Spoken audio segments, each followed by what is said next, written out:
कैसे एक गरीब लड़के ने अमीरों को मजबूर कर दिया उसके सामने हाथ जोड़ने के लिए।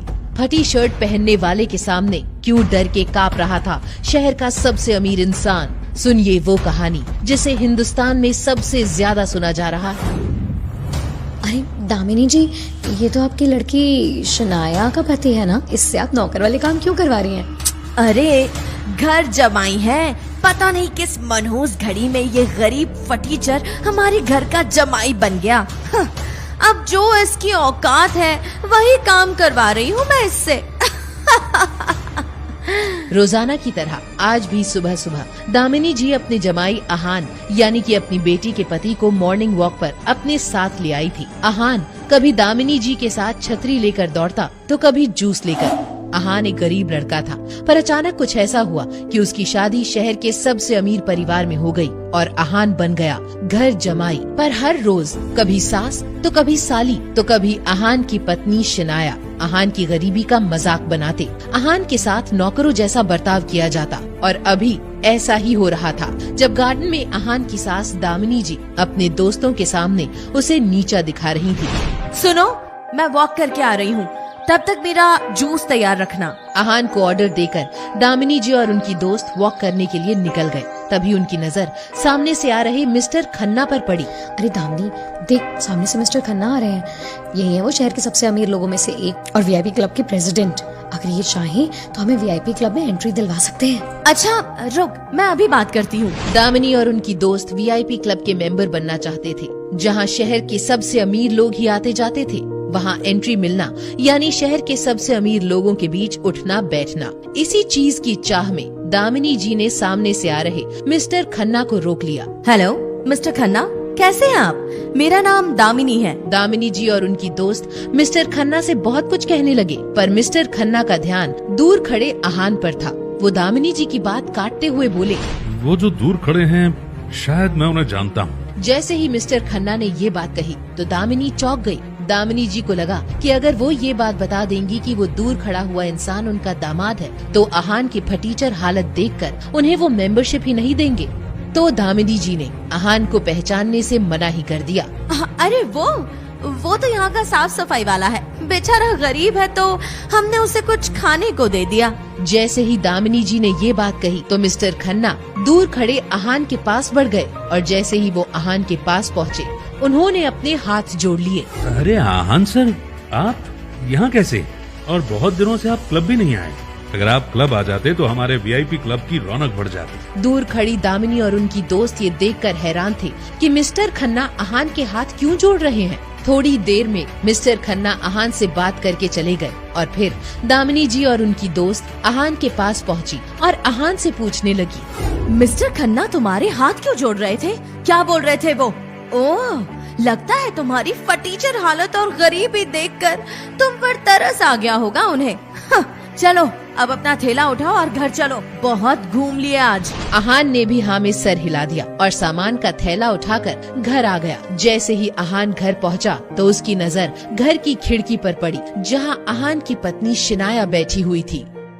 शनाया अपने कमरे में बैठ फोन चला रही थी कि उसकी नजर मर्सिडीज में घूम रही उसकी कजिन पर पड़ी और वो कहने लगी, यार इनके मजे हैं, काश मुझे भी कभी इतनी महंगी और लग्जूरियस कार में घूमने का मौका मिलता। शनाया इतना कह ही रही थी कि तभी उसकी नजर ऑफिस के लिए जा रहे आहान पर पड़ती है, जिसे देख वो कहने लगती है, पर मेरी ऐसी किस्मत कहाँ। न जाने क्या सोचकर मेरे पापा ने मेरी शादी इस 9 to 5 जॉब करने वाले आहान से कर दी और मेरी फूटी किस्मत कि मैंने उस दिन अपने पापा की बातों में आकर शादी के लिए हाँ भी कर दिया। ये सुनकर आहान को बहुत बुरा लगा और वो वहीं खड़ा रहकर कुछ सोचता रहा और फिर तुरंत ऑफिस के लिए निकल गया। आहान रायजादा ऐसा वजनदार नाम मानो इंडिया के टॉप बिजनेस फैमिलीज में से किसी एक का वारिस हो, मगर हम जिस आहान रायजादा की बात कर रहे हैं उसके कतरे कतरे से बेबसी झांक रही है। आहान एक करोड़पति बिजनेस फैमिली का दामाद तो जरूर है, मगर उसकी हालत पर घर के नौकर भी कहते थे, कुछ पैसे चाहिए तो बता देना, तुम्हारी गरीबी देखी नहीं जाती। आहान ऑफिस की जगह कार के शोरूम पहुंच जाता है। मुझे इस शोरूम की सबसे महंगी कार बेंज दिखाओ। क्या भाई मजाक कर रहे हो?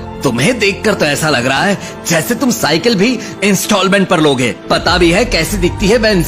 ये लो मेरा कार्ड और वो कार तुरंत इस पते पर भेज दो। इतना सुनकर उस सेल्समैन के हाव भाव बदलने लगे और वो आहान को नजर उठाकर पूरी तरह से एक बार देखता है और जैसे ही उसने कार्ड स्वाइप करने के लिए हाथ आगे बढ़ाया तो उसकी नजर उस कार्ड पर लिखे उस नाम पर पड़ी, जिसे देखकर वो पूरी तरह पसीने में भीग गया और कांपती आवाज में कहने लगा, आहान सर आप यहाँ? तो आखिर पहचान ही गए तुम मुझे। हाँ, मैं ही हूँ Aahaan Singh Raizada group of companies का मालिक। और इतना कहकर आहान वहाँ से चला जाता है। आखिर कौन था ये आहान सिंह रायजादा और क्यों वो इतनी सिंपल जिंदगी जी रहा था? क्या होगा जब शनाया को पता चलेगा आहान की सच्चाई का? आखिर क्यों करवाई शनाया के पापा ने आहान से उसकी शादी और क्या वो जानते थे आहान की सच्चाई? खैर, इन सवालों के जवाब आगे मिलेंगे आपको।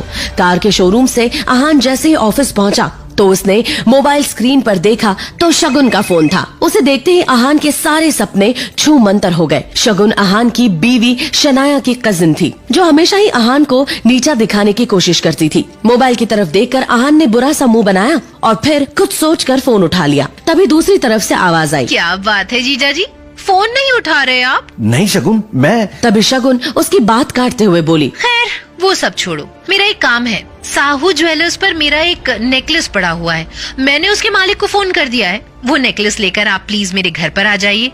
और हाँ, तभी आहान बीच में ही बोल पड़ा, शगुन मुझे बैंक जाना है और मैं। तभी शगुन ने कहा, मेरे प्यारे जीजा जी, ये बैंक जाने का तेवर आप किसको दिखा रहे हैं? पलना तो आपको हमारे टुकड़ों पर ही है, इसीलिए ये बहाना बनाना छोड़िए और 1 घंटे के अंदर मेरा नेकलेस लाकर मुझे दीजिए। और हाँ, वो ज्वेलर आपको 30,000 रूपए भी देगा, उसमें से 1 पैसा भी गायब नहीं होना चाहिए। तभी आहान थोड़ा चिढ़ते हुए बोला, देखो शगुन, एक तो मैंने आज तक कभी चोरी की नहीं है और दूसरी बात ये कि अगर इतना ही मुझ पर डाउट है तो ये काम किसी नौकर को भेजकर क्यों नहीं करवा लेती? इस पर शगुन की तंज भरी आवाज आई, प्यारे जीजा जी, आप ये बात कब समझेंगे कि इस घर में आपको बहस करने की इजाजत नहीं है, इसीलिए जितना आपसे कहा जा रहा है उतना कीजिए। और मैं फिर से आपसे कह रही हूँ कि उस पैसे में से 1 भी रुपया कम नहीं होना चाहिए।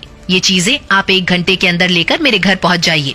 बाय। इतना कहकर शगुन ने फोन काट दिया। आहान अपने मोबाइल को इस तरह घूर कर देखने लगा जैसे वो दुनिया की सबसे मनहूस चीज हो। खैर, ऑफिस से आधे दिन की छुट्टी लेकर आहान ज्वेलर के यहाँ गया और फिर शगुन का नेकलेस लेकर वापस घर आ गया। लेकिन यहाँ तो आहान के लिए एक नई मुसीबत इंतजार कर रही थी। वो जैसे ही घर में घुसा, उसने सामने देखा तो उसकी सास यामिनी गिल अपनी कुछ सहेलियों के साथ रम्मी पार्टी में व्यस्त थी। तभी यामिनी जी की एक सहेली ने अपनी सैंडल की तरफ देखकर कहा, देखो न यामिनी, आज तुम्हारे यहाँ आते वक्त मेरी सैंडल का स्ट्रिप टूट गया, अब मैं घर वापस कैसे जाऊंगी? इस पर यामिनी जी ने मुस्कुराते हुए कहा, तो इसमें टेंशन लेने की क्या बात है, तू पार्टी एंजॉय कर, मैं किसी सर्वेंट से बोलकर सही करवा देती हूँ। जवाब में यामिनी की सहेली ने बुरा सा मुंह बनाया और कहा, अरे नहीं, मेरी बहुत महंगी सैंडल है, मैं किसी नौकर पर भरोसा नहीं कर सकती। वैसे भी मैं टूटी सैंडल दोबारा नहीं पहनती, पर क्या करूँ, घर तो जाना ही है, मेरी मजबूरी है यामिनी। जवाब में यामिनी जी मुस्कुराते हुए बोली, अरे नौकर नहीं, बस नौकर से थोड़ा ऊपर है, वो तेरा काम अच्छे से करवा देगा, तुझे चिंता करने की कोई जरूरत नहीं है। आहान उस तरफ से निकला ही था जब यामिनी जी की नजर उस पर पड़ गई। उन्होंने आहान को पुकारा। आहान ने जैसे ही यामिनी की आवाज सुनी वो ठिठक गया। वो समझ गया कि अब कोई न कोई नया बवाल होने वाला है। अरे सुनो आहान, इनकी सैंडल सही करवा के लाना जरा, और हाँ थोड़ा जल्दी आना, इन्हें निकलना है, समझ गए ना? यामिनी, ये काम दामाद से कह रही हो, ये अच्छा नहीं लग रहा है, बुरा मत मानना। हाँ, इतना सुनते ही यामिनी का गुस्सा 7वें आसमान पर था, लेकिन उसने खुद को काबू में कर लिया और उनकी बात बीच में काट कर बोल पड़ी, अरे तुम लोग टेंशन मत लो, ऐसे कामों में इनको बहुत मजा आता है। किसी के भी पास कोई भी काम हो तो बता देना, दामाद है तो क्या हुआ, अब टूटी चप्पलें भी नहीं बनवाएगा तो क्या करेगा, वैसे भी कुछ करता धरता तो है नहीं। यामिनी जी की ये बात सीधा आहान के दिल पर आकर लगी, मगर अब उसे ये सब हमेशा ही सुनने की आदत सी हो गई थी। उसे याद था कि आज उसका बर्थडे है, मगर ये सिर्फ उसे ही याद था, बाकी किसी को भी इससे कोई मतलब नहीं था। तभी आहान ने यामिनी जी से कहना चाहा, मगर अभी मैं शगुन के काम से। आहान अपनी बात पूरी भी नहीं कर पाया था कि यामिनी जी ने आंखें दिखाते हुए कहा, बहस नहीं, जल्दी से काम खत्म करके आओ, जुबान ज्यादा चलने लगी है तुम्हारी। वो दामाद हो तो थोड़ी इज्जत दे रही हूँ, भिखारी कहीं का, पता नहीं शनाया भी अपने नसीब में क्या लिखवा कर आई है जो उसे ऐसा निठल्ला पति मिला है। यामिनी जी ने जैसे ही अपनी बात पूरी की, उनकी सहेली ने आहान को उसकी टूटी हुई सैंडल की स्ट्रिप दिखाकर कहा, बस ये वाली सही करवा के लाना और देखना अच्छी दुकान पर जाना, बहुत महंगी है ये सैंडल, समझ गए ना। इतना कहते हुए उसने आहान का हाथ उठाकर सैंडल उसके हाथ में पकड़ा दी। आहान सर झुकाए उस सैंडल की तरफ देखने लगा। न चाहते हुए भी आहान को ये काम करना पड़ रहा था। उसे जाते देख यामिनी की बाकी 2 सहेलियों ने भी अपने अपने काम पकड़ा दिए। आहान सबकी बातें सुनता रहा और फिर सामने लगी शनाया की तस्वीर देखकर मन में ही बोला, इतनी बेइज्जती के बाद भी अगर मैं इस घर में टिका हुआ हूँ तो सिर्फ इसलिए शनाया क्योंकि मैं आपको खोना नहीं चाहता। आई लव यू, लेकिन ये सब भी अब ज्यादा दिन नहीं चलने दूंगा मैं। इतना कहकर आहान बाहर आ गया। वो अपनी बाइक लेकर निकला ही था कि तभी रास्ते में उसके मोबाइल पर उसकी बीवी शनाया का मैसेज आया। अच्छा सुनो, क्या आप आज मेरे ऑफिस आ सकते हैं? कुछ काम था अर्जेंट। ये मैसेज पढ़ते ही आहान के होठों पर एक स्माइल आ गई और उसकी पूरे दिन की टेंशन जैसे गायब ही हो गई। आज पहली बार शनाया ने उसे ऑफिस बुलाया था। एक वही तो थी उसकी जिंदगी में जिसकी मुस्कुराहट देखकर वो खुद को जिंदा रखता था। शनाया का चेहरा देखे बिना आहान को चैन नहीं आता था और उसके बस में होता तो शनाया की हर एक खुशी के लिए खुद को लाखों बार कुर्बान कर देता। मैसेज पढ़ते हुए आहान मुस्कुरा कर बोला, आज पहली बार आपने मुझे ऑफिस बुलाया है शनाया। मुझे पता था मेरा बर्थडे किसी और को याद हो ना हो मगर आपको जरूर याद होगा, इसलिए आपने मुझे बुलाया है। मैं भी बड़ी बेसब्री से आपके सरप्राइज का वेट कर रहा हूँ। इतना कहकर आहान ने बाइक स्टार्ट की और अब गिल कंस्ट्रक्शन के ऑफिस की तरफ निकल पड़ा। रास्ते में आहान को एक फूलों की दुकान दिखी। कुछ सोचकर उसने बाइक रोकी और अपना पर्स निकालकर देखने लगा। उसमें सिर्फ 500 का एक नोट पड़ा हुआ था। उस नोट की तरफ देखते हुए आहान ने कहा, ओह, 2 ही जोड़ी कपड़े हैं मेरे पास। बैंक जाने के लिए इन्हीं पैसों से मुझे नए कपड़े लेने थे, पर कोई बात नहीं, शनाया से बढ़कर कुछ भी नहीं।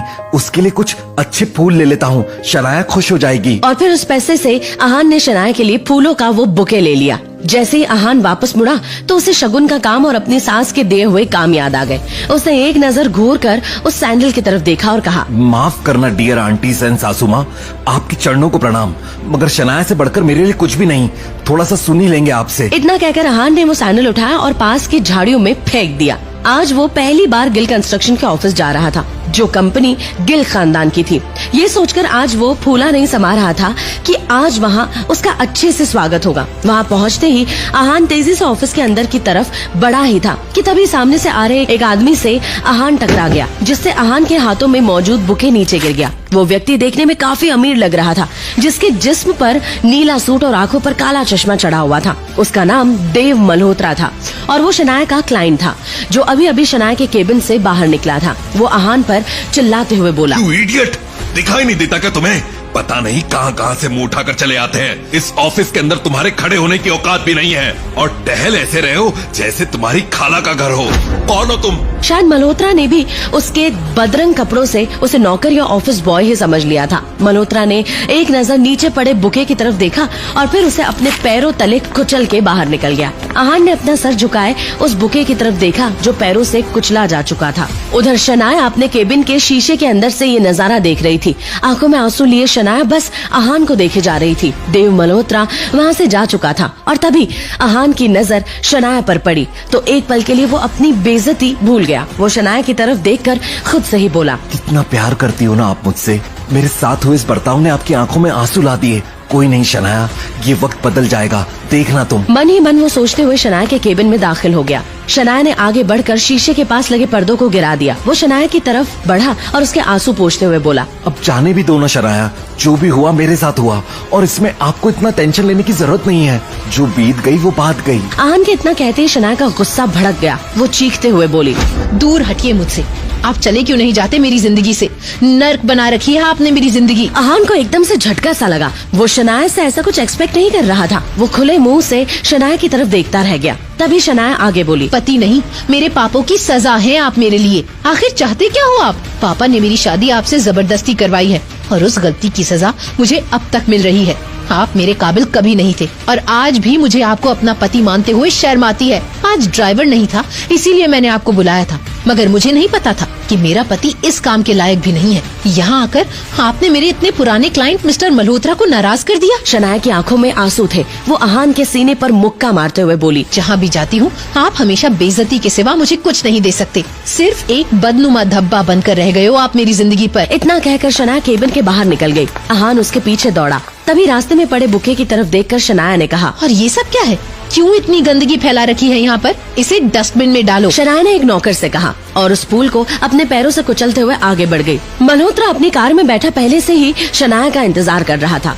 फिर अहान के सामने ही शनाया अपने क्लाइंट मल्होत्रा के कार में बैठी और बिजनेस के सिलसिले में वहाँ से जा चुकी थी। अहान ने एक नजर अपनी बाइक की तरफ देखा, वही खटारा बाइक जो अब अहान की जिंदगी का हिस्सा बन चुकी थी। आंखों में आंसू लिए अहान खुद से ही बोला, कोई बात नहीं शनाया, मुझे पता है आप गलत नहीं हो, बस मेरे हालात गलत है। मगर मुझे यकीन है कि एक ना एक दिन आप मुझे जरूर समझोगी। मैं आपको दुनिया की सारी खुशियाँ ला कर दूंगा। आप सिर्फ मेरी हो और इस बात का एहसास आपको होगा। अहान भी वहाँ से अपनी खटारा बाइक पर शहर की सड़कें नापने निकल गया। रात काफी हो गई थी। वो दुखी था। तभी अचानक ही अहान का मोबाइल बज उठा। उसने स्क्रीन पर देखा तो यामिनी जी का फोन था। फोन उठाते ही दूसरी तरफ से आवाज आई, कहाँ रह गए थे तुम? तुम्हें पता है कि तुम्हारी वजह से मेरी सहेलियों के सामने कितनी बेइज्जती हुई है, और ऊपर से तुम्हारा फोन भी नहीं लग रहा था। फिर मुझे वापस अपने घर आना पड़ा। कहाँ थे इतनी देर तक? अहान का एक तो आज बर्थडे था, ऊपर से आज उसे सारे दिन उसके ससुराल में बेइज्जत किया जा रहा था। उसे थोड़ी सी पी रखी थी। यामिनी जी का सवाल सुनकर अहान ने थोड़ा लड़खड़ाती जुबान में कहा, माँ जी, वो मैं शनाया को लेने चला गया था। उसका फोन दो उसे, उसका फोन भी नहीं लग रहा। इतना सुनते ही अहान का सारा नशा गायब हो गया। वो चौंक कर अपनी सास यामिनी जी से बोला, मगर शनाया मेरे साथ यहाँ नहीं आई। पर अभी तो तुमने कहा कि तुम उसे लेने गए थे। हाँ, मगर वो अपने किसी क्लाइंट के साथ चली गई थी। अहान का इतना ही कहना था कि तभी यामिनी जी उस पर चिल्लाते हुए बोली, रात होने को आई है और तुम कह रहे हो कि शनाया अपने किसी क्लाइंट के साथ है। जरूर तुम ही ने कुछ गड़बड़ की होगी, इसीलिए वो तुम्हारे साथ नहीं आई। अरे एक अच्छे दामाद तो तुम बन ना सके, अब कम से कम अच्छे पति तो बन जाते। ढूंढो उसे जाकर, कहाँ है वो, और मुझे 1 घंटे के अंदर शनाया घर में चाहिए। इतना कहकर यामिनी जी ने फोन काट दिया। अहान ने शनाया का नंबर डायल किया तो वो नहीं लग रहा था। अब सच में उसे शनाया की फिक्र होने लगी। अहान के बारे में भले ही मल्होत्रा को नहीं पता था, मगर अहान देव मल्होत्रा के बारे में कई बार शनाया के मुंह से सुन चुका था कि मल्होत्रा उसका पुराना क्लाइंट है और उसका एक नाइट क्लब भी है। अहान ने क्लब के सामने ले जाकर अपनी बाइक रोक दी और फिर अंदर दाखिल हो गया। अंदर बेहद ही शोर शराबा था और लोग शराब पीकर नाच रहे थे। अहान ने चारों तरफ नजरें दौड़ाई, मगर शनाया उसे कहीं भी नजर नहीं आई। कुछ सोचते हुए अहान क्लब के मैनेजर की तरफ बढ़ा ही था कि तभी बगल के कमरे से उसे शनाया की आवाज सुनाई दी। अहान ने एक झटके से दरवाजा खोला तो उसका मुंह खुला का खुला रह गया। उसके पैरों तले जमीन खिसक गई। अहान को वहाँ देखते ही देव उस पर चिल्लाया, तुम यहाँ? तुम्हारी हिम्मत कैसे हुई यहाँ आने की? क्या देखा अहान ने कमरे के अंदर, जिसने उसके होश उड़ा दिए। क्या कमरे के अंदर देव के साथ शनाया ही थी? ऐसा क्या देख लिया अहान ने कि देव गुस्से से पागल हो गया। अब क्या करेगा अहान? जाने इन सब सवालों के जवाब अभी। डाउनलोड करें पॉकेट FM और सुने इसका बेस्ट ऑडियो शो सीक्रेट अमीरजादा।